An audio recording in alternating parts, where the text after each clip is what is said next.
Miracle at Devil's Bluff by William Poulsen.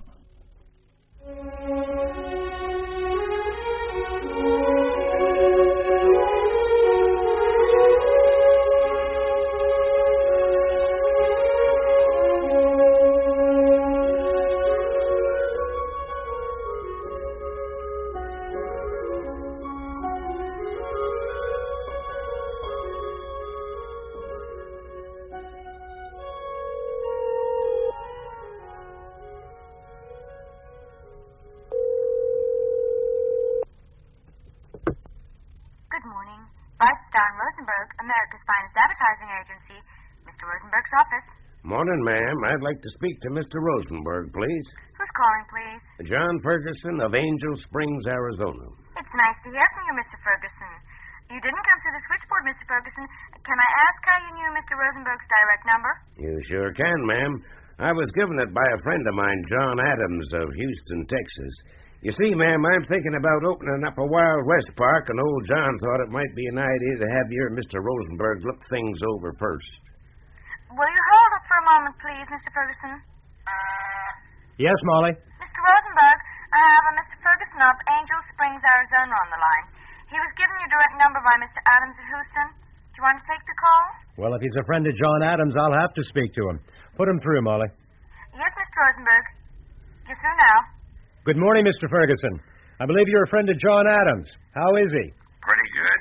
And how's the oil business? A lot better than the copper business. I take it the copper is your line, Mr. Ferguson. Not for much longer. I own the Ferguson mine. Ever heard of it, Mr. Rosenberg? Sorry to say I haven't. Well, it don't matter. Be closing down soon. Used to be one of the biggest copper mines in the Southwest. I thought the copper market was pretty firm at the moment. Don't matter none how firm the market is if there ain't no ore left to mine. You've got a point, Mr. Ferguson. How can I help you? Well, I was thinking of opening up a Wild West park, something to bring in the tourists, show folks what the pioneer days were like. You see, Mr. Rosenberg, the Salvation Trail ran right through Angel Springs. Wasn't much of a spring, but it was the only good water for 20 miles in any direction. Wagon trains used to rest up here before heading west through Hellfire Pass. And over the years, the town just sort of grew. I thought folks might kind of like to see how things were back in the pioneer days. It's an interesting idea, Mr. Ferguson, but I'll be honest with you. I don't think there's a lot of mileage in it. I've been looking at a map while I've been listening to you. Angel Springs is a long way from anywhere. If people are going to travel that sort of distance, it has to be for a good reason. I don't think a pioneer park is a strong enough pull. I'd kind of like you to come and take a look. I'll tell you what I'll do for you, Mr. Ferguson. Mike Erickson is one of my best men. He's going to be in Denver week after next. I'll arrange it so that he can drop in on you and talk things over. I'm sure he's a good man, but I'd kind of like you to look things over for yourself. I'm afraid it's not that easy, Mr. Ferguson. I've got a pretty heavy schedule for the next couple of months. I'd be willing to pay if that's the problem. Before you get into that, Mr. Ferguson, I'd better tell you that my fee is $10,000 a day. Plus expenses? No, I meet my own expenses. Well, John Adams said you were good, but expensive. He didn't say how expensive. When can you come out? I have to admire your persistence, Mr. Ferguson. I'll tell you what I'll do.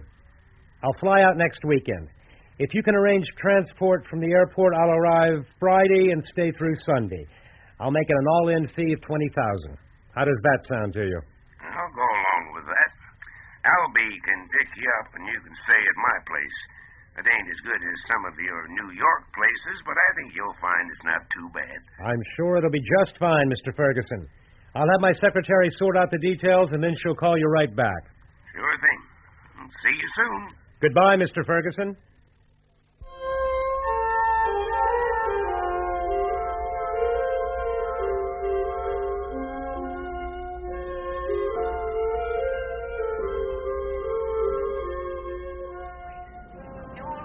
Mr. Rosenberg, Mr. Samuel Rosenberg. That's me. Are you from Mr. Ferguson? Sure am. I'm ranch foreman, head cook, and bottle washer. Name's Alveston. Everybody calls me Al. Nice to meet you, Albie. Everybody calls me Sam. Nice to meet you, Mr. Rosenberg.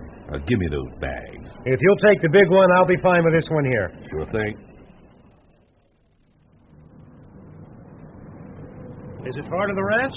Oh, not far. About an hour. Been with Mr. Ferguson long? 40 years, come next fall. What sort of man is he? Oh, I don't know how you'd put it. I guess you Easterners would have fancy words for it. I'd say Mr. Ferguson was a real Western man. You know what I mean? You can depend on him. A man who takes care of himself and looks out for his neighbors. You want to put that bag in the trunk? No, thanks. I'll keep it with me. I guess you lived in Angel Springs all your life. Except for a 5-year hitch in the Navy. So tell me, what's it like? Angel Springs? I don't know. Hard to say. You'll probably find it quiet being from New York, but I like it. You get to know everybody real well. I suppose everybody knows your business and you know theirs.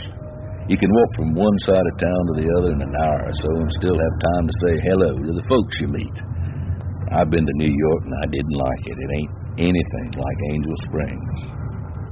I imagine you would find quite a difference. Sure did, Mr. Rosenberg.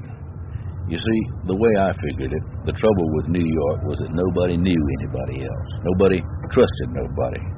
Now, you got to know people before you can trust them. Now, you take all that trouble with the blacks. Now, we ain't got all that many blacks, I give you that, but you take Sam Jones, he runs the grocery store. Now, there ain't nobody blacker than Sam, but I'd trust him with every cent I got. Now, it ain't that I trust him because he's black. I trust him because I know him. You get my point? Small is beautiful. Something like that. You know the best thing about this place is the freeway out of it. You know that feeling you get when you reach some corner or turning that you're on your way home. I get it every time I join this freeway. Know what I mean? Sorry, Albie. Can't really say that I do. Well, maybe you would if you'd been raised in Angel Springs.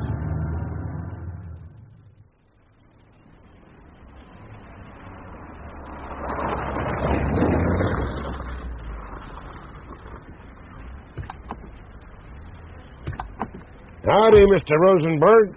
Welcome to Angel Springs. Hello, Mr. Ferguson. It feels good to be here.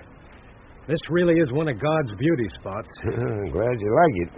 Did Albie take good care of you, all right? Yes, thank you. Good. Albie, take Mr. Rosenberg's bags up to his room, then what's left of food, huh? Just something light for me, please. I ate on the plane. You mean to say you managed to eat that stuff they serve up on those planes?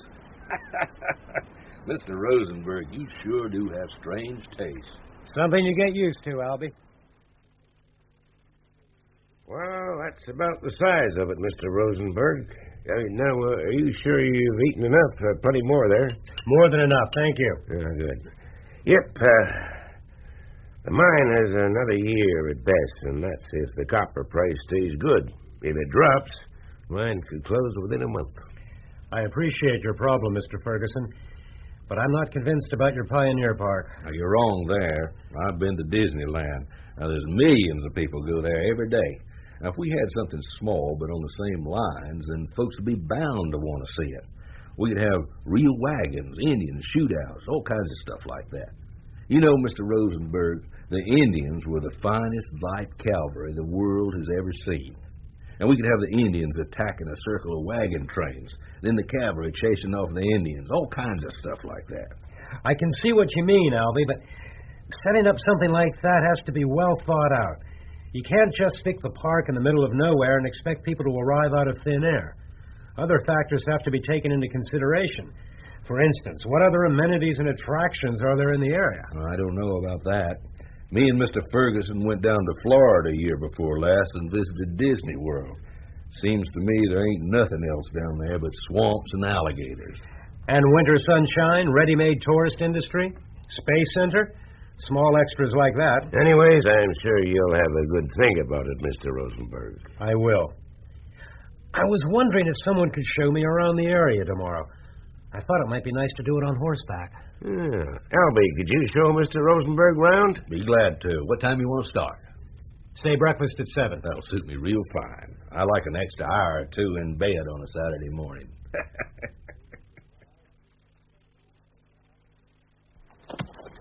Are you sure you can ride? I'm no John Wayne, but I'll be okay. If you say so. This here animal's Clipper. He won't do anything stupid. Don't pull too hard. He's got a soft mouth. Hello there, Clipper. I'm sure we'll get along fine. Where do you want to go? Along the Salvation Trail. Okay. There's the trail. Comes across the flats to Angel Springs. The wagon trains used to hold over for a day or so, rest up, take on fresh water. Then they'd head on west through Hellfire Pass and across Damnation Salts. When they crossed the Salts, they'd follow a small river called Rachel's Tear through the gap between Kingdom and Glory Mountain. Who made up those names? Story is it was some old trailblazer called Isaac Bodell. Seems he used to carry a Bible with him, and he gave places names that he felt suited him. I wonder what happened to him. I don't know. Story is he got killed by a bear up in Oregon. I don't know if that's true. Now, if you hold here at the top of the ridge, you can look right out over the trail. That must be Hellfire Pass over there. Sure is. Then across there... Damnation Salt. That seems well named. I guess so. That river, what was it again? Rachel's Tear. It must flow down that gap between the mountain peaks. You got it. Tell me, Albie, which is your favorite spot of all? I guess that'd be Devil's Bluff. Where's that? Oh, just north of town. What's it like? Tall. Near on 1,000 feet, straight up. Why did he call it Devil's Bluff? I don't know. Out here we call those big blocks of rock bluffs. Well, at the bottom of Devil's Bluff, there's a pool of water. It ain't reliable like Angel Springs. Sometimes it's there, and sometimes it ain't. Even when it's there, you can't drink it. The water's got lots of minerals or something in it. I don't know what, but it's sour. So, maybe old Isaac thought the pool was some sort of bluff by the devil, like a bluff in poker. Play on words. Yeah, I guess so. I'd like to see it. Is it far? No, not too far. We can ride along the trail for a spell, then cut north. It sure is a glorious day to be out in the open. Mr. Rosenberg, we don't have nothing but good days. Then let's enjoy it, Albie. Sure thing. Come on, Blaze. Let's show this city boy what a good day really is.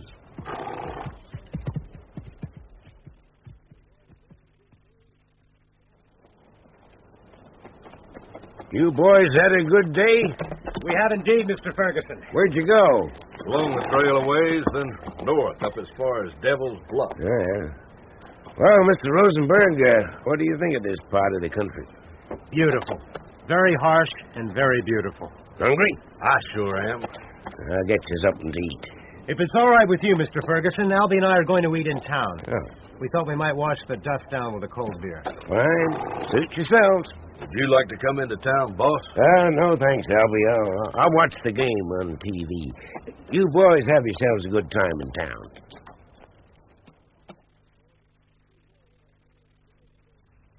Morning, Albie. Morning, boss. Where's Mr. Rosenberg? He left before first light. Loaded Clipper on the back of the four-wheel drive and took off. Did he say where he was going? Nope. Just said he'd be back late afternoon. Did you boys have a good time last night? Sure did. What did you make of him? Mr. Rosenberg? Yeah. Never did meet a dude with so many questions in him. What sort of questions? You name it. Questions about the trail, town, people. Boss, I was thinking about him. He asks a lot of questions, but he never tells you anything about himself. He's supposed to be good at his job. Well, time will tell. He said he'd talk to you tonight after dinner. Maybe we'll find out how good he is. You gonna fix that fence out on the west run? Yeah. Come on. I'll give you a hand. Enjoy your dinner? Yes, thank you. All that horse riding does wonders for the appetite. I used to have a pretty good appetite myself. Don't seem to enjoy my food anymore. Sign of old age, I guess. If you want a drink, help yourself. Thanks, but I'll just finish my coffee. Magnificent view. I like it. That's some window. 27 feet long. Had to have the glass specially made. I guess some folks might think I'm getting strange, but there's nothing I enjoy more than just sitting here watching the sunset. You see those two mountains in the distance? Best part of the day when the sun's rays just tip those peaks. Kingdom and Glory Mountains, Mr. Rosenberg. When I was about 16, I rode across the salts and climbed Glory Mountain. Always wanted to know what it looked like on the other side. Well, Mr. Rosenberg, I had a look. Then I looked back here and decided there was no place in the world I could like better. So, here I stayed. Never wanted to live anywhere else. I've been places since, Europe and the Pacific, but, I never lost that feeling. That's why I don't want Angel Springs to die. To me, it's all I want America to be. We look after our own, don't ask help from nobody. You see, Mr. Rosenberg, I believe we should give to the country. Seems to me that too many people just want to take. When the mine closes, folks will be pretty hard hit. I suppose most other towns in our position would be running to the state or federal governments for handouts. We're not like that. We do things for ourselves. Don't suppose you can understand that. Don't put me down, Mr. Ferguson. I may be a city boy, but I guess everyone thinks that small-town America is something special. A dream of what life should be like. I want that dream to survive, Mr. Rosenberg. It's important to me. I want people to remember the pioneers. It was their dream that made this country what it is. I want people to remember that. That's why you had this idea of a pioneer theme park, a Disneyland with covered wagons. Sure, something like that. I know I haven't got enough money to build the whole thing, but I've got enough to get started. To build a park on the scale you want wouldn't cost millions, Mr. Ferguson. It would cost hundreds of millions. Are you into that kind of money? Nope. Okay. Well, I can make you a deal. I can give you something that will bring people in from all over the country, possibly all over the world. Something America doesn't have but will welcome with open arms. And it won't cost millions. It will cost you $250,000 every Thanksgiving. All in price, no hidden extras. Go on. I'm interested. What is it? There you have a problem. I can't tell you. You expect me to pay out that sort of money for something I can't even judge? Afraid so. It's all a question of faith, Mr. Ferguson. You have to have faith in me or nothing will work. And you can't give me any clues? Nope. Put up or shut up, huh? That's about the size of it. You play poker, son? Yes, I do. Do you win? Now and then. You might just be one hell of a player. Now, let me get this straight. You're going to do something special. Unique. Unique. Something unique that'll bring in thousands of people. That's right. But you can't tell me what it is. You have it. And it's going to cost me $250,000 every Thanksgiving. Right. What happens if I don't pay? Remember the story about the Pied Piper of Hamelin? Sure. Played music and cleared the town of rats. I get it. If I don't pay, you take the kids away, huh? Nothing so drastic. But I do pull the plug and the whole thing goes down the drain. This idea of yours, will it really work? Like a dream. Okay, son. I'll buy. What do I have to do? You make sure every piece of land within 20 miles of Angel Springs is sewn up. Clear deeds and titles. Every rock, blade of grass, grain of sand. Then you expand the motel, build a trailer park, and get ready for the rush. What do I say to folks when they ask why I'm doing all this? Tell them that you're building a Wild West park. Tell them about the covered wagons, the Indians, the scouts, the cowboys, just like you told me, word for word. But it's all a bluff. You know, son, I'd like to get you at a poker table with a few of the boys just to find out how good you really are. Sounds good. Maybe we could have a few hands at Thanksgiving. I'll look forward to it. Perhaps I could have that drink now. Help yourself. You know something? I think I'll join you. I'll have a shot of bourbon. Maybe we should drink to this idea of yours, huh? Here's to the future of Angel Springs. Thanks. I'll drink to that. And here's to your luck. Luck, Mr. Ferguson, has nothing to do with it.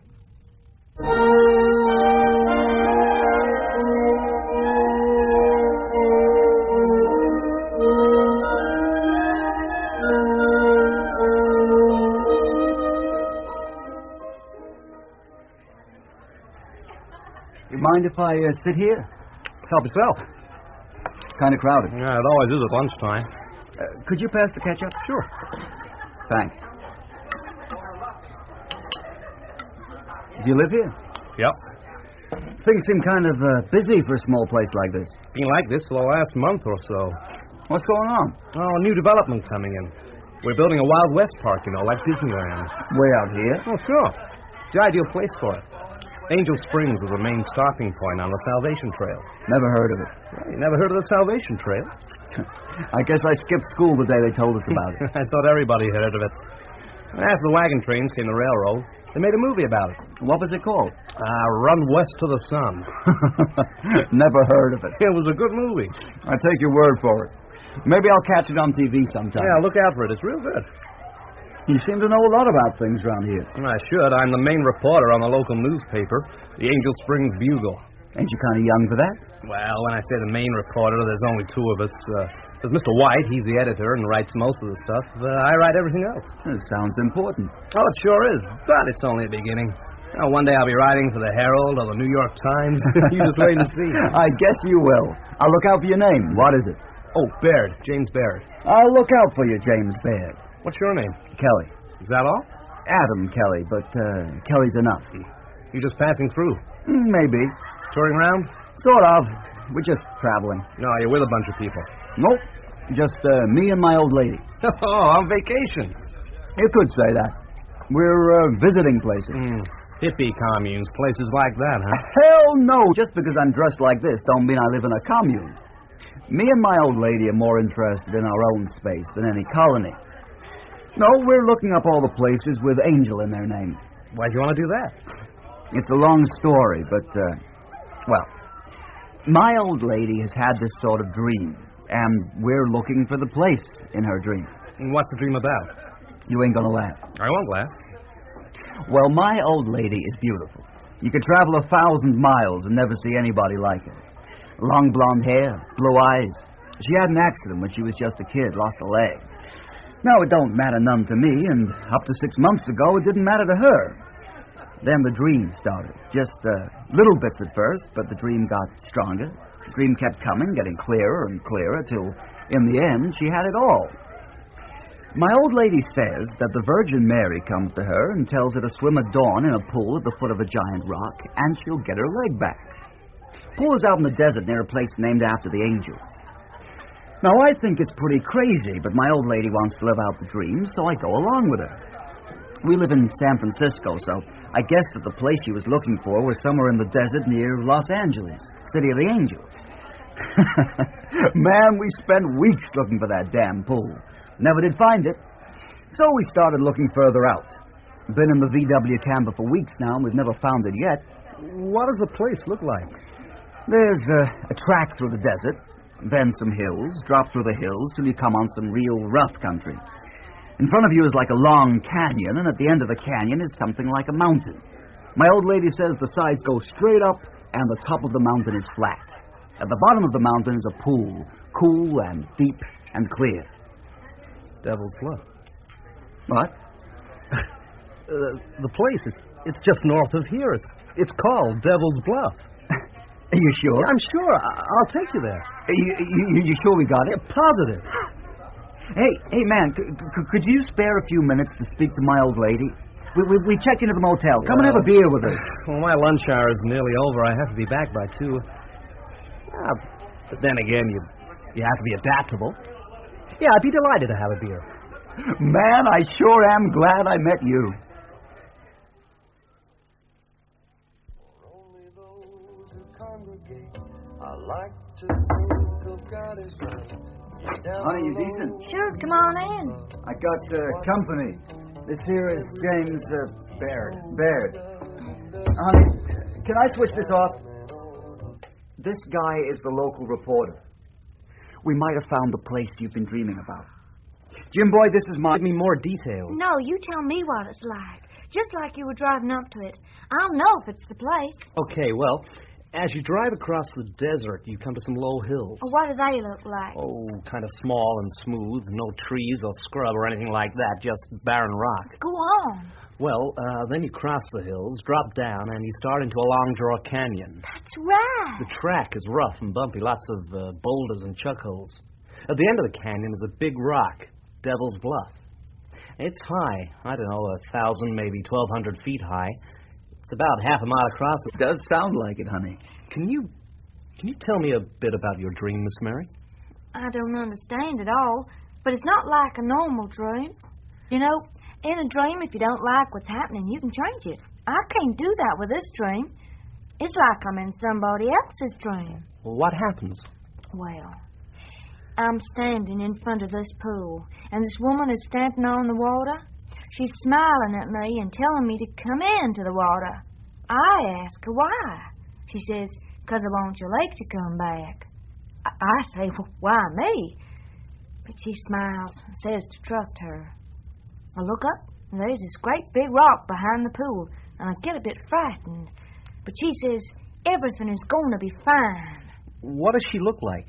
Oh, she's beautiful, real beautiful. What happens next? I go into the pool. The water's real cold, like it's full of ice cubes. You'd think water out in the desert would be warm, but this water's real cold. It's nice, though. It feels good. Tastes kind of funny, but it's nice swimming in it. The beautiful lady is standing beside the pool, and she tells me to come out. I walk straight out of the pool. Can you believe it? I just walk. I look down, and I've got 2 legs. I look up, and the beautiful lady just smiles at me and fades away. Does she tell you who she is? She don't have to. I know who she is. I've seen her picture lots of times in the church. She's the Virgin Mary. But she doesn't say that's who she is. Like I say, she don't have to. I've seen statues of her. She's the Virgin Mary. You don't believe me, do you? Well, I didn't say that. Will you look at this, Mr. Reporter? What do you see? You know what I see. Well, tell me. A stump? That's right, a stump where there should be a leg. Tomorrow I'll have a leg, you'll see. Don't get upset, honey. I ain't upset. I'm sorry, Miss Mary. I believe your dream, and I'm sure everything will come true. How do we get to this Devil's Bluff? I'll show you on the map. I never was too good with maps. Just tell me. Okay, well, you take a left out of the motel. At the gas station, you take a right. That takes you north out of the town. About 3 or 4 miles out, you pass an old shack. You turn off left and just follow the track. You come to a fork, take the left fork, and that takes you to Devil's Bluff. You can't miss it. I got that. Right at the gas station, 3 miles out of town, take a left at the old shack, then take the left fork. You got it. You going now? No. We'll go in the morning. Has to be at dawn. If you come back to Rose's Roadhouse, I'll treat you to champagne for breakfast. I'll be there. Well, I gotta go back to work. I'll see you tomorrow. You're a lucky person, Miss Mary. I know. See you tomorrow. You gotta help me, Kaiser. Look, if you think I'm gonna climb a goddamn mountain in the dark to chase after some fairy tale, you better think again. But I believe her. Then you're crazier than they are. Look, boy, you said yourself they were a couple of hippies. They were probably spaced out on drugs or something. No, they weren't. They were nice people. If you won't come, lend me your cameras and long lenses. No way. Come on, Kaiser. Think of all the things I've done for you. Name one. I took those photographs at the barn dance for you when you were drunk. I was not drunk. Now, you couldn't stand. I was ill, that was all. That was some bug. I took the photographs at graduation day, remember? You were spending the afternoon at the motel with that lady. Yeah, all right. I just asked for one, didn't I? Then you'll come. God damn it, kid. I hope you do make it with a big newspaper. I hope you make it real soon. You won't regret it, Kaiser. Kid, I regret it already. I'll pick you up. Yeah, throw me when you get up. I can't remember the last time I got up before dawn. Thanks, Kaiser. Yeah, sure, kid. I don't see why we couldn't wait till it got light. Because we have to be in position before she gets into the pool. You know that. Now, just quit belly aching, huh? Belly aching? Me? Not me, boy. Nothing I like better than carrying a load of cameras up a goddamn mountain in the goddamn dark. For God's sake, boy, don't bang that box around. There's $5,000 of equipment in that box. It doesn't belong to the Bugle. I paid for it. I'm sorry. Sorry? Goddamn good is sorry. Sorry doesn't buy a new camera. Yeah. Well, I reckon this should be high enough. Oh. Any higher, and you need oxygen. Well, put that box on the ledge and give me a hand with this tripod. Yeah, sure. Yeah. You know, I think it's beginning to get light. When will it be light enough to take the pictures, huh? Oh, this baby. About another 10, 15 minutes. Best lens in the world. Look at the top of Devil's Bluff. Turning pink. I've never sat in the desert and watched the sun come up. Kind of beautiful, ain't it? Sure. Grab hold of this. Hey, look, headlights. It must be them. Yeah. Don't know anybody else fool enough to come out to this godforsaken place at this goddamn time of the morning. Can you see the pool? Nope. Well, what are we going to do? Wait till it gets light enough. What do you want me to do? Shine a goddamn flashlight on her? Oh, here's the sun. Eh? Well, glory be. Will you look at this? See how the sun's shining through that gap, straight onto the pool like a goddamn searchlight. It is, then. It's their VW. Can you take the pictures now? Well, it'd be better if he'd parked more to the left, but yes, I can manage. Yeah, now that's her. Can you see her? Sure can. Ain't too many one-legged blondes in this part of the world. Can you start taking shots now? I suppose so. There. They're in the light now. How's that? No problem. Like I was standing next to them. Yeah. Shall we skip it while she gets changed? Too late. Oh, damn it, boy. She had nothing on under that robe. She's naked as a jaybird. This is sick. I feel like a peeping Tom. How was I to know she wouldn't wear anything? I'm not taking any more shots.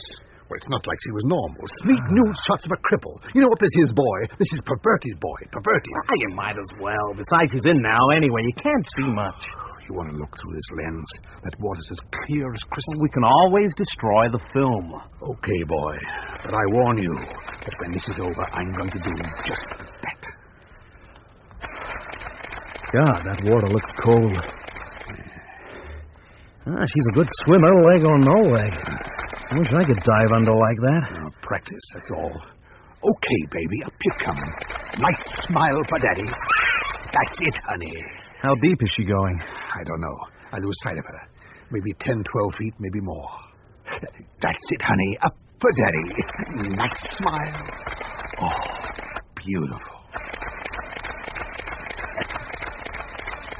Okay, baby. You want to go under again, that's all right by me. I'll be waiting for you to come up.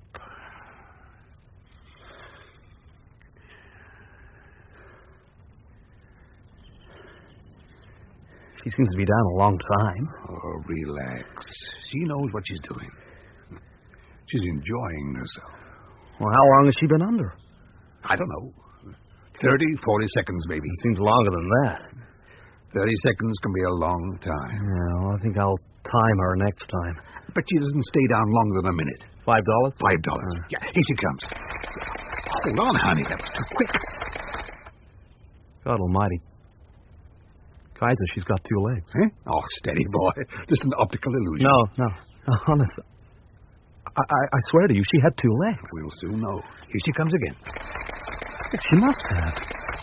Just look at her. She's going crazy. Huh? I tell you, Kaiser, that girl has two legs. Look, she's going down again. Is that slow enough for you, huh? Look at that, I told you. My God, I don't believe it. It can't be. It is. No. It is. Look, there she goes. Two legs. I told you. I don't believe it. What did you see of that time? I saw her, but I still don't believe it. Quick, she's coming out. Oh, just look at her. Did you ever see more beautiful legs? Are you getting all this? Stop pushing. Of course I'm getting it. Jesus, what? You know what this means? It's a miracle. Oh, much more than that, boy. Much more than that. These pictures are going to make me the richest photographer in the whole goddamn world. We're millionaires, boy. Millionaires. Keep shooting. am, boy. I am. Oh, look at that. Cartwheels. Would you believe it? Cartwheels. Are you getting shots of the boyfriend? Look at him. He can't believe it. I don't wonder. Hey, did you get that when he picked her up, huh? I've got it all, boy. Every second. Come on, we got to get down there. I've got to pack these cameras. No, never mind the cameras. Just bring the films in one camera. But come on, leave them. This is a story of the century. Come on, Kaiser. We got to catch them. But you got to print it, boss. It's all true, I swear. I can't, Jamie. If I do, you'll be a laughing stock. But the pictures, just look at them. They could be fake. Now, just hold on a second. I took those pictures. They are genuine. Okay, now slow down a minute and look at what you got. A girl tells you she's had a dream that she's going to get her leg back. You two watch her swimming out at Devil's Bluff, and glory be. Now she's got 2 legs. But the girl and her boyfriend disappear. And you're left with a set of photographs. It's not enough. My guts are telling me this is a put-up job. If I print this story, it'll get picked up. And if it's a setup, we'll all be fools. Look at it this way, Alex. We have 2 choices. It's either genuine or fake. If it's genuine, it's the story of a century. A real miracle with photographs to back it up. There's never been anything like it. If it's a fake, then it's one of the best there has ever been. So it's still a good story. Whichever way the ball bounces, we win. This is a story with a capital M for money. We can't lose. Only our self-respect. Professional integrity. But, Alex, this is the chance of a lifetime. It's a great story, real or fake. There's no price you can put on the copyright. We hang on to the copyright, and it's like having our own printing press, turning out dollar bills like they were toilet paper. We split the copyright 50-50. What about Jamie? Okay, 40-40, with 20 for the kid. How does that sound, boy? I'm not interested in the money, only the story. Spoken like a true infant. What do you say, Alex? Look, you'd have to watch how you wrote it, Jamie. Don't say, I saw a miracle. Say things like, I couldn't believe my eyes and had to ask myself if I was witnessing a miracle. Write it carefully, then go through it with a fine-tooth comb. Watch you don't commit yourself. I think I can do that. So, you'll print it. I'll print it. Don't say a word to anyone. And may God help us if we've got this wrong.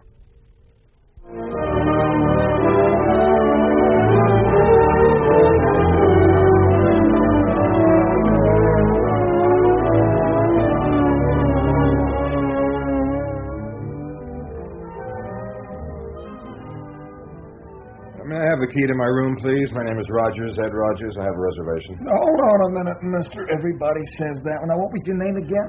Rogers. Ed Rogers. New York Tribune.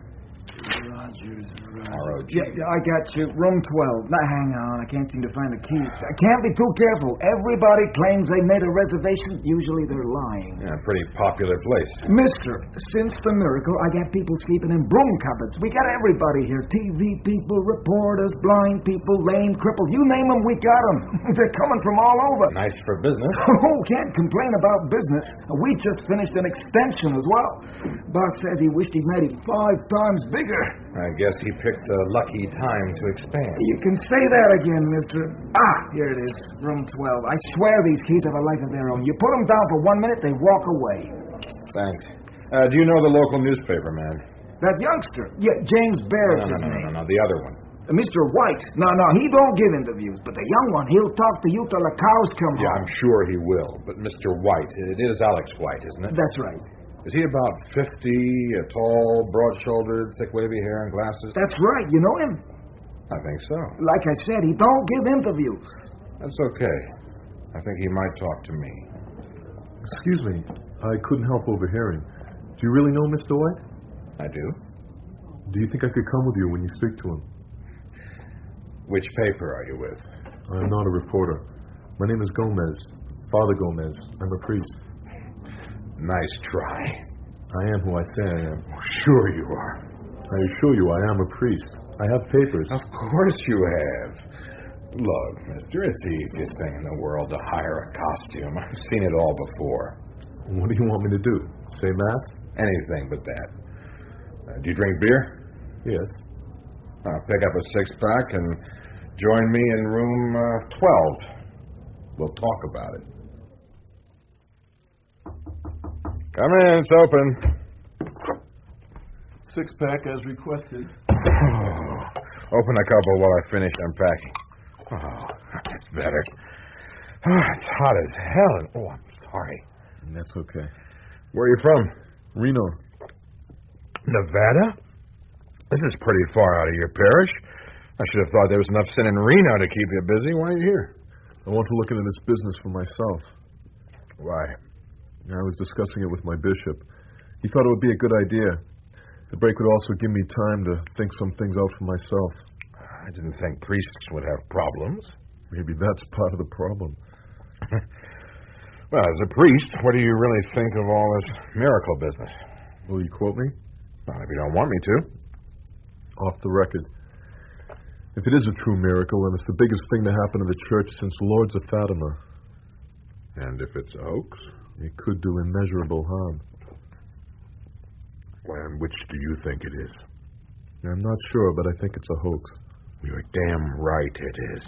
Well, what makes you so sure? My guts tell me. I'm never wrong. This whole business has a smell about it. What are you going to do about it? I'll throw over another beer. Oh, thanks. Well, first I'm going to take a good look around. Then I'm going to call on Alex White. What makes you think he'll see you? He'll see me. Out of curiosity, if nothing else. I knew him in Vietnam. He was a big reporter in those days. I was just starting out. He'll see me. Do you think I could come with you? Sorry, Father, not a chance. But we could team up. There's places I can get to that you can't. I'm sure there are people who wouldn't talk to me, but will talk to you. And we share all our information? Everything. That sounds reasonable. Where do we begin? First, we finish our beers.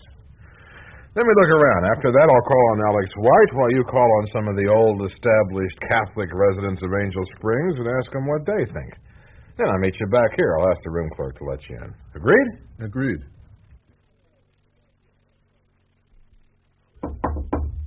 Come in, Ed. Hello, Alex. Come on in. It was great to get your call. When I heard you were in town, I wondered if you would look me up. Oh, boy, it's been a long time, Ed. It's good to see you. You look terrific. You look pretty good yourself. You put some dye on your hair, lose a few pounds, and you'd look just the same as when I last saw you. How long has it been? 22 years come New Year's Eve. 22 years. Oh, that's incredible. Hey, have a drink. Sure. Beer or bourbon? Bourbon. Right. Coming up. Here you are. Thanks. Here's to us. To us. Hey, you look great, Ed. Sort of distinguished. It's a change from those jeans and combat jackets you used to live in. What are you doing these days? Oh, I cover Washington now. All politics. Oh, I pity you. I enjoy it. So what brings you here? Doesn't sound like your sort of story. Well, it's not, but if your name hadn't come up, I wouldn't have been interested. But it did, so I asked if I could do a feature. Front office said yes, so here I am. So you thought you could get an inside angle. Maybe. But I wanted to see how things had turned out for you. Your name comes up now and then. Do you remember Claire Redpath? Sure. She remembers you. We drank to your health last Christmas. I was in Paris, and we had Christmas dinner together. How is she? Lonely.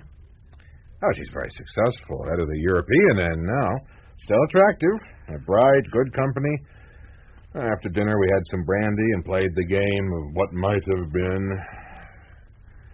Claire wondered what her life might have been if she'd married you. Have another drink. Thanks. Did you ever think of marrying her? Yeah. It did cross my mind. Well, maybe it's a pity you didn't ask her. Oh, I don't know. My life was pretty messed up at the time. Claire was a big help, but if I had married her, I would probably have lent on her for the rest of my life. Besides, if I had, she would never become head of the European office.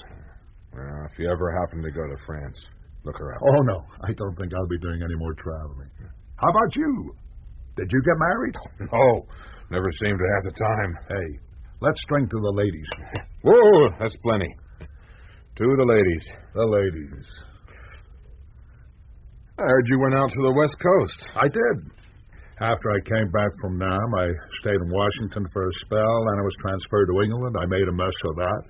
I got brought back to New York, then I quit and went out to California for a while. I couldn't settle. One night I was having a few beers with Kaiser. Hey, do you remember Kaiser? Oh, sure. Well, we decided to quit the whole mess. We thought we would try and buy a small paper and run it for ourselves. The rest is a long story, but in the end, we made it. Yeah, so you settled quietly in a sleepy little backwater and let the world flow past. That's right. And it worked out pretty good. Highlight of the year was covering the state fair. Nothing much happened. It was a lovely, gentle life. Until now. Yeah, things sure have changed. For the better? Well, I've certainly made a lot more money. The picture rights have already made over $1 million. Circulation of the Bugle is up fourfold. I even reprint the original edition. I have it printed in Phoenix and bring it in a truckload at a time. It's a sort of souvenir. Yeah, I've seen it. I don't know what it's all worth, but it must be a lot of money. A lot more than I'll ever need. Did you think about all this before you printed the story? Oh, you bet I did. But you were happy. You didn't need the money. I know. But somebody would have printed it. Kaiser and the kid would never let it drop. But is it a fake? I don't know. I thought about it a lot. If the story is true, then it's incredible. I thought about the consequences. If it was phony, who would get hurt? People in need of a miracle would come. Maybe if they get a little hope, then that wouldn't be a bad thing. Angel Springs needed the tourists. The town was about to die. Even if the whole thing was phony, it would make people think. I couldn't see any harm in that. A little bit of religion would maybe do some good. Yeah, but if it's false, then it's a false hope. Yeah, I know that. I had to ask myself if Kaiser and the kid were involved, or if they really did see something. I thought about it a lot. I'd known Kaiser a long time, and if he was involved in some sort of setup, he would have told me.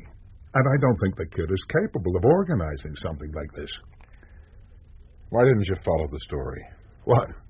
Try to find the girl and her boyfriend? Oh, why not? Come on, they couldn't have disappeared into thin air. They didn't have the resources. Let's face it, Ed. The big networks couldn't find them. So what chance would I have had? But you were closest to the action. They were only one jump ahead of you. By the time everybody else came on the scene, the trail was cold. Look, I thought about it. But they had almost 4 hours start by the time we got ourselves sorted out. I did get the local police to trace the number of the VW. It turned out it belonged to a Ford Camper in Los Angeles. I saw the owner on TV. He sounded like a fruitcake. He was taking an oath that his camper hadn't moved from his driveway for a month. Do you think he could have been in on it? Oh, no, I doubt it. You'd have to be crazy to involve somebody like that in something as complicated as this. No, he's just a born-again Christian. When I called him on the phone, he was suspicious at first. But when the whole story came out, he took it as a sign that God had chosen his number as a reward for his rediscovered faith. So there's nothing in that angle? Look, Ed, everything I've told you is between ourselves. You can find it all out from other sources and quote them. Fair enough? Yeah, sure. You want another drink? Just freshen it up. Now, if I tell you something, I don't want it printed. Well, sure. Or mentioned to Kaiser. Yeah, sure. Kaiser has the negatives hidden away for safety. Before he hid them, I took them over to Phoenix to the university and had them examined. What'd they say? The negs are genuine. Absolutely 100% untouched. So Kaiser's in the clear. Oh, no doubt about it. But if he ever finds out that I checked up, you will be enjoying a stay in hospital. You got that? I got it. What'd they say about the girl? They said she was pretty. Yeah, sure, everybody knows that, but did they say it was a miracle? They're not in the religion business. Look, you're dodging the question, Look, Alex. they blew the neck so big you could count the grains. The girl had the same birthmarks on her side before and after the miracle. So it's the same girl, before and after. I didn't say that. The same girl or her identical twin sister. Identical twins? You think a switch was pulled? Come on, I didn't say that. No, but you think it. Without fingerprints, there's no way of knowing. Think about it. It could be done. I'm sure you can work out the details. So if somebody finds the twins, they blow the story. That's about the size of it. If the story is blown, what happens to Angel Springs? The time will have to take its chances. I know it's an old-fashioned principle that doesn't fit in easily with this day and age, but I think the truth is pretty important. Even if it destroys the town? Even then. It's a pity you quit the big league, Alex. I've grown to like the little league. Come on. I'll treat you to dinner. On expenses. I like the sound of that. We'll eat at Sam's. Is it the best place in town? It must be. It's the only place in town. Oh, good God. What are you doing here, Father? Oh, yeah, I forgot all about you. You scared the daylights out of me. Why didn't you put the light on? I was praying. It comes more naturally sitting in the dark. Do you know what time it is? I have a feeling you're going to tell me. It's almost 3 o'clock in the morning. If only I had met up with you 20 years ago. Think of all the money I could have saved on watches. You're drunk. Almost. And if you're about to give me a $5 sermon, forget it. I'm not in the mood. Care for a nightcap? No, thank you. Well, I'm sure you won't mind if I have one.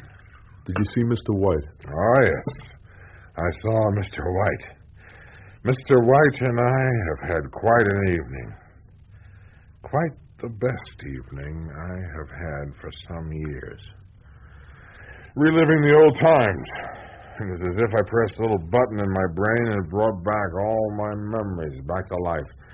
You know, Alex was talking about a time when we were trapped in a ditch under heavy crossfire.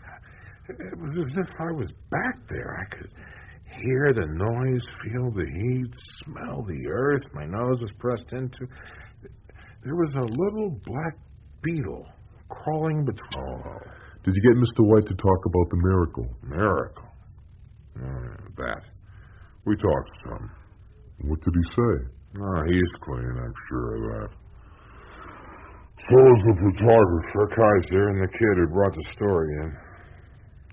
You know, Father, I told you there was a smell about this business. Well, there is. The smell of money. It's making money, and it cost money to set it up. Alex White doesn't have that sort of money. But somebody in this town does. A man called Ferguson. John Ferguson. So you've been busy as well. I think we should pay a little call on Mr. Ferguson. I already have. He stonewalled me. He knows something, but I can't get him to talk. Maybe I can. I don't think so. He won't talk to newsmen. We'll see. There's another angle. Huh? I'm listening. Ferguson had a visitor early in the year, a New Yorker, very smooth, $1,000 suits, $500 shoes. His name was Rosenberg. Oh, well, we should be able to find him without too much trouble. Easier than you think. He's a big wheel on Madison Avenue. Madison Avenue? Father, you might have hit pay dirt. I'm glad you think so. I booked us on the 10 o'clock flight to New York. Oh, Jesus. Father, that's a little early. I didn't know you were going to have an all-night session. I suppose not. Well, I think I'll turn in. Yeah, sure. Oh, by the way, I booked the tickets in your name. I haven't got much money. Oh, I'm sure you're good for the loan. I wasn't thinking in terms of a loan. Oh? More like a donation? If you want to call it that. I wonder if it's tax deductible. I'll give you a receipt. Good night, Father. Good night, Mr. Rogers.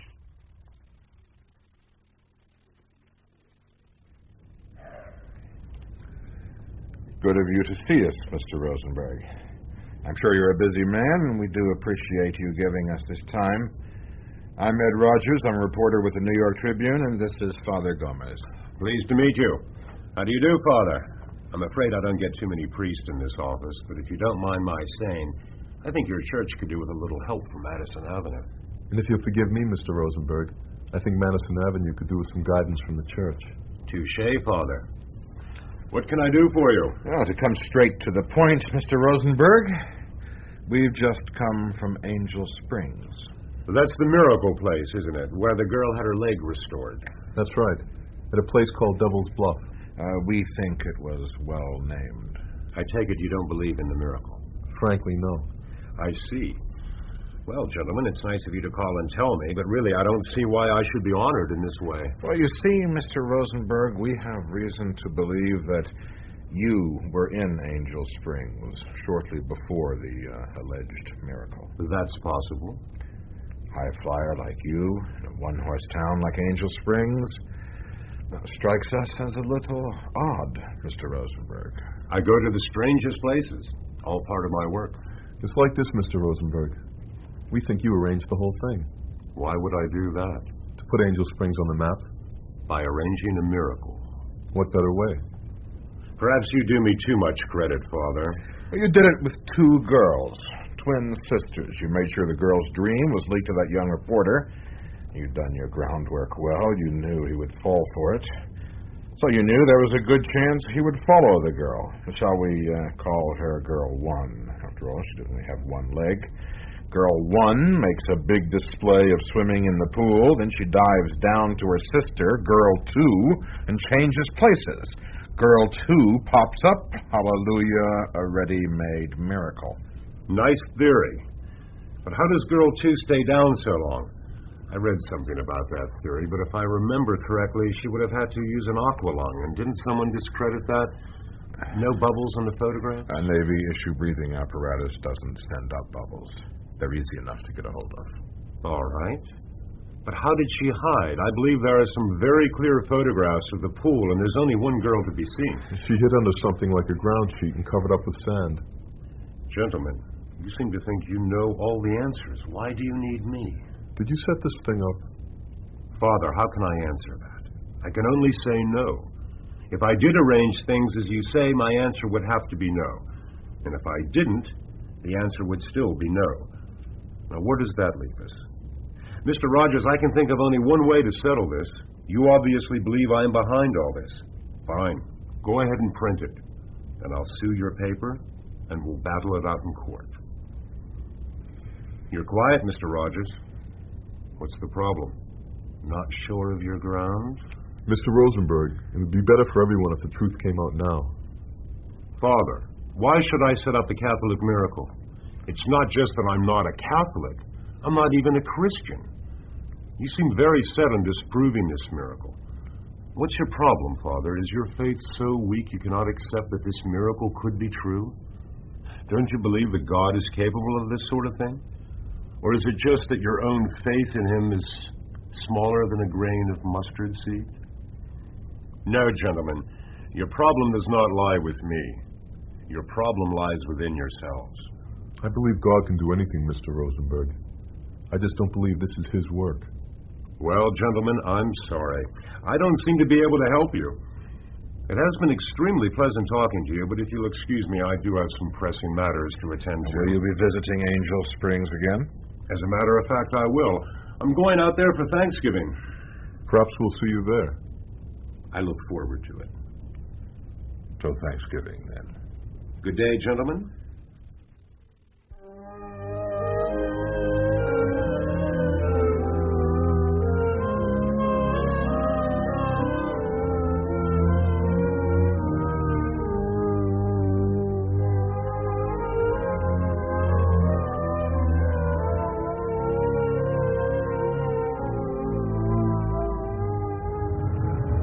There he is, Mr. Rosenberg. He said he'd be waiting for you outside Sam's place. I'll park the car and catch up with you. Thanks, Albie.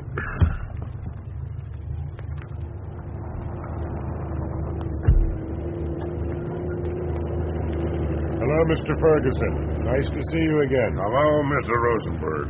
Did you have a good flight? Yes, thanks. Town seems pretty busy. Is it always like this now? Nope, never seen Angel Springs as crowded as this. There are a lot of people coming now, but I think it's busier than ever because of the Thanksgiving holiday. It's a little different from the last time I was here. It sure is. I asked Albie to drop you in town because I thought you might like to take a look round. Care for a walk? Lead the way. Well, over there, that's one of our new diners. There's 6 of them under construction. And alongside it is another new bank. Behind that is one of the new motels.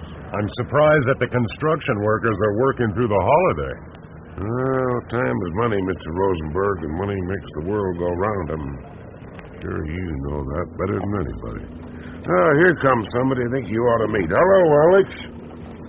This here is Mr. Rosenberg. Mr. Rosenberg, meet Alex White, editor of our local newspaper. Hello there. Nice to meet you, Mr. White. Heard a rumor that you were selling up, Alex. Any truth in it? That's no secret. We will miss you, Alex, but you're the best judge of your own business, I guess. I hope you got a good price. The Bugle must be a gold mine now. Oh, it sure is. But it isn't quite the same as before. I liked things better before. Things are always changing, Mr. White. It's the nature of things. Right. But they don't always change for the better. You know, Mr. Rosenberg, when I was a reporter in Vietnam, I attended a battlefield press conference. We were in the middle of what had once been a beautiful old city. It was nothing but piles of rubble and smoking ruins. Somebody asked the officer in charge if all the destruction had really been necessary. The soldier, I think he was a colonel, was exhausted and drained. His face was dirty and gaunt. He said, "We had to destroy the city in order to save it." At the time, I thought the guy was too tired to realize what he was saying. But as I look around Angel Springs, I wonder if you can understand what he meant, John. Don't quite follow you, Alex. Don't you? Well, look around. This isn't Angel Springs anymore.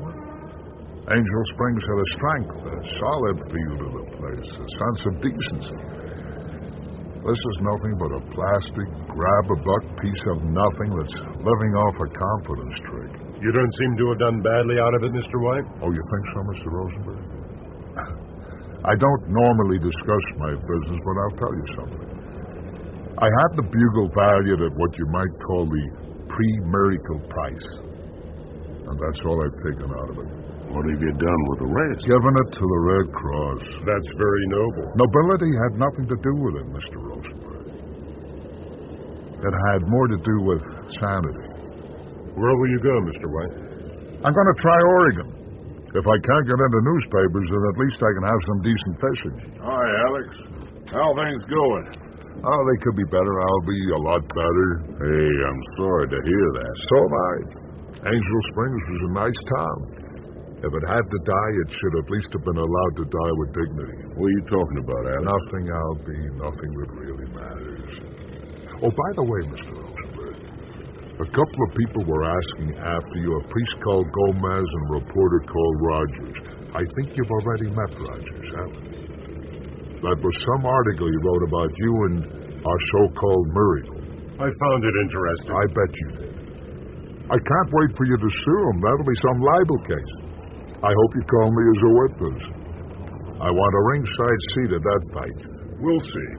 They're out at Devil's Bluff. I said I'd meet up with them. Perhaps I'll see you out there.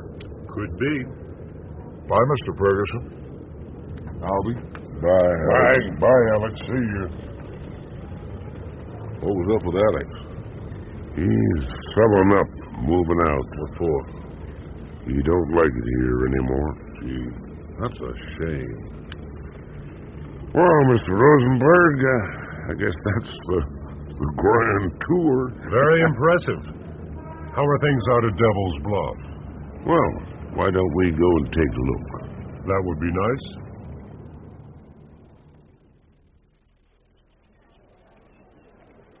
Well, look who we have here, Father. It is not our old friend, Mr. Rosenberg. And you must be Mr. Ferguson. That's right. I don't think we've met. No, we haven't. Name's Rogers. Ed Rogers, New York Tribune. Sorry, Mr. Rogers, I don't talk to reporters. Learned a long time ago that what you say and what gets printed ain't necessarily the same thing. So, the strange thing is, Mr. Ferguson, that I find the people who find excuses not to talk are usually the ones with most to hide. What do you think, Alex? I've always found him to be an honest man. A diplomat as always, Alex. Well, Mr. Rosenberg, have you seen the proposed layout for the cathedral? No. It's on a billboard down by the pool. You must take a look. It's most impressive. It's going to be called the Cathedral of Angel Rock. What do you think of the new name, Mr. Ferguson? Angel Rock? Perhaps Devil's Bluff was a little too close to the truth. Take it easy, Ed. Yeah, that's right. Take it easy. Do you think I should take it easy, Mr. Rosenberg? It's not for me to say. What's the matter? Have your lawyers told you to keep out of my way? Sorry to disappoint you, Mr. Rogers, but I didn't consult my lawyers. Oh? Why not? Last time we met, you were going to sue me for every cent if I printed what I thought. As the old saying goes, Mr. Rosenberg, publish and be damned. Well, I published, and you were damned. You think so? Oh, I do. But don't you mind being called a liar and a cheat in print? Your article seems to have done me little harm. In fact, quite the contrary. On the day your article was published, 2 of the biggest accounts in the country came over to my agency, and others have followed since.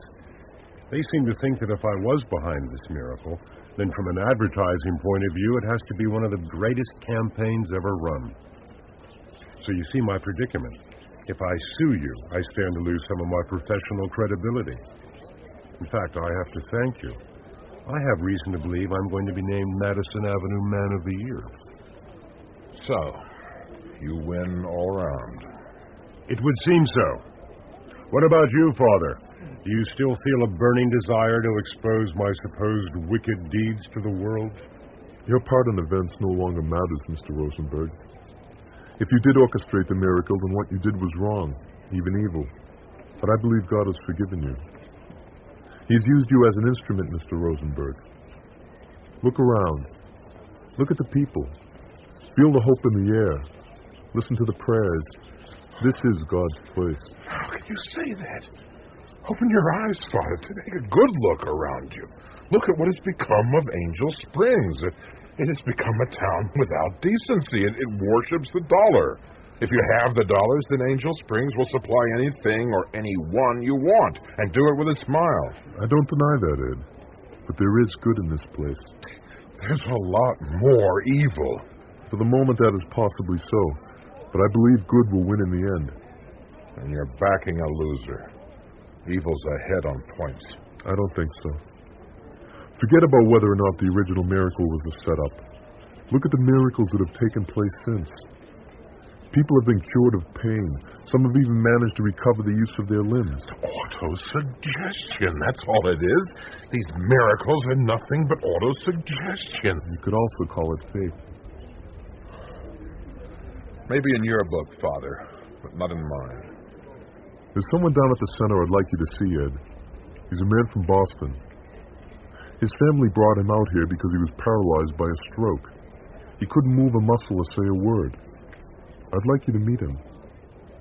When I left a few minutes ago, he was sitting up drinking a cup of coffee and telling everyone how it felt to be reborn. It's another fake. Then this time you can prove it. He's agreed to let us look into his medical history. Are you interested in playing devil's advocate? I sure am. After all, he's the one who's running this place. I haven't heard about this. Do you mind if I come along? Would you like to come as well, Mr. Rosenberg? I think not. Mr. Rogers would only waste time trying to work out if I had a hand in it. Mr. Ferguson? No, thanks. As you wish. Perhaps we'll see you later, Mr. Rosenberg. I look forward to it. Bye, Mr. Ferguson. Come on. Bye. Alex? Oh, Mr. Rosenberg, what do you make of that? What am I supposed to make of it? Everybody seems to be trying to implicate me in this business. Now, come on, don't play the innocent with me, son. I'm too long in the tooth. I don't follow you. Don't you? I'll make it easy for you. Ever heard of a place called Niebla Blanca? It's a small town in Venezuela. Is it? Yep. They tell me it's a nice town. 2 Canadians live there with their wives. Nice, quiet, respectable boys, I'm told. They're married sisters, you know. Twin sisters. I believe they're very pretty ladies. One of the sisters is only one leg. I see. I thought you might. How long have you known? We might just be country boys, Mr. Rosenberg, but we were waiting for you to make your move. We knew about that girl as soon as she hit town, knew her story by the time she'd finished talking to that reporter. That boy and the photographer weren't the only ones out at Devil's Bluff that morning. Albie was out there as well. He was in touch with me by radio. I made sure the VW was trailed, and Albie sat tight. Get the picture? It seems clear enough. Why did you set it up? Oh, many reasons. You can take your pick. I wondered if I could give Angel Springs a new lease of life. A life created by nothing more than an idea. I'd met the Canadians in the course of my work. Some changes of hairstyle and coloring and some careful planning were all that were needed. I suppose I wanted to see if I could make it work. Maybe it was to test my skill. Maybe it was pride in my ability. Maybe it was vanity. The ultimate advertising campaign. I wanted to see if I could make people cure themselves. Cure themselves? Yes, like Mr. Rogers said, autosuggestion is a powerful force that nobody really understands. You see, I made it a Catholic miracle because they have a lot of experience in this field. They know all about so-called miracle cures. Lots of people have been cured at places in Europe, but the Catholic Church is loath to give them any sort of official stamp of approval. I was pretty sure they wouldn't accept this miracle at face value. To be on the safe side, I've given 2 sets of lawyers' depositions and photographs telling the true story. They have instructions that if it ever seems likely that the miracle is going to be ratified, then the documents are to be handed over to the church. You played a dangerous game, Mr. Rosenberg. Possibly. Look at all this. Angel Springs will live, and from what I hear, people have been cured. This man from Boston, the man with the stroke, did you arrange that as well? No. Maybe it's genuine. My God, what if it is? Why should it be? Maybe God's a businessman and knows a good thing when he sees it. Maybe. Maybe not. Maybe he's telling you something, Mr. Rosenberg. Maybe he's telling you he has a sense of humor. Or maybe he's telling you that he has the power to have the last laugh. Who knows? Perhaps we'll know one day. I guess so. Well, we made a deal, Mr. Rosenberg, and I'll stick with it. If you'll forgive me, I'll not invite you to be my house guest. Albie will take you back to town. He has your money. In future, we'll send your fee to you by mail. As you wish. Are you going back to town? Nope. I'll stay here a while. You see, Mr. Rosenberg, I'm not that strong on religion, but I remember something about not taking the Lord's name in vain. Goodbye, Mr. Rosenberg. I don't expect we'll meet again. Goodbye, Mr. Ferguson. Mr. Rosenberg. Yes? I don't know if it's occurred to you, but maybe this latest miracle has nothing to do with God. Have you thought about that? All of this might be the work of the devil. Maybe this place is called Devil's Bluff for a very good reason. It's a thought. I have a terrible feeling that we're destined to meet in hell. There is always that possibility, Mr. Ferguson. Didn't someone once say that the road to hell is paved with good intentions? I know what he meant. Well, we'll see. Goodbye, Mr. Ferguson. Goodbye, Mr. Rosenberg. May we never meet again. Amen to that, sir.